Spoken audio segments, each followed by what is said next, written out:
પ્રવૃત્તિઓ કરીએ ને આ એક આ પ્રવૃત્તિ આજે જે કરીએ છીએ એ નવી છે. આપણે અગાઉ કોઈની જોઈ નથી એની એને કહેવાય પપેટ શો. શું કહેવાય? આપણે ગુજરાતીમાં કે પપેટ અંગ્રેજી શબ્દ છે, ગુજરાતીમાં કહીએ તો કઠપૂતળી. શું કહેવાય? કઠપૂતળી.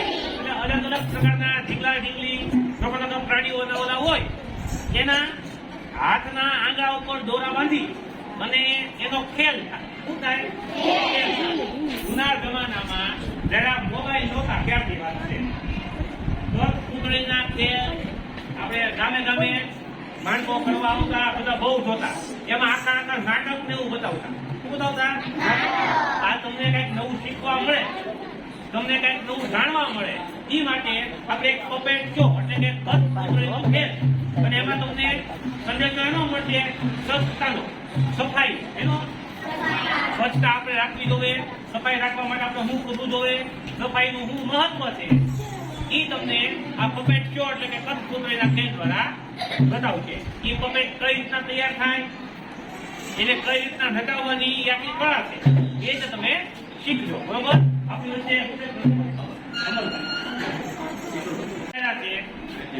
અને પ્રેમજીભાઈ જે આપણને કઠપૂતળીનો આખો ખેલ છે એ બતાવશે. આપણે બધાએ સાવ શાંતિથી સાંભળવાનું છે, કોઈ પણ પ્રકારનો અવાજ કર્યા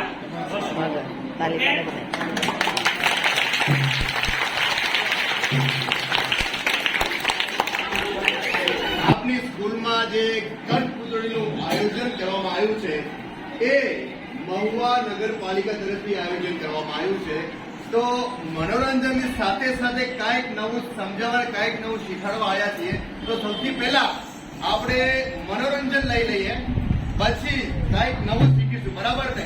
અને પાછળથી કોઈ પણ આમ ઉભા ન થતા, બધાને દેખાશે, કારણ કે લેવલ પણ અપ રાખ્યું છે, બધાને દેખાશે. પાછળથી કોઈ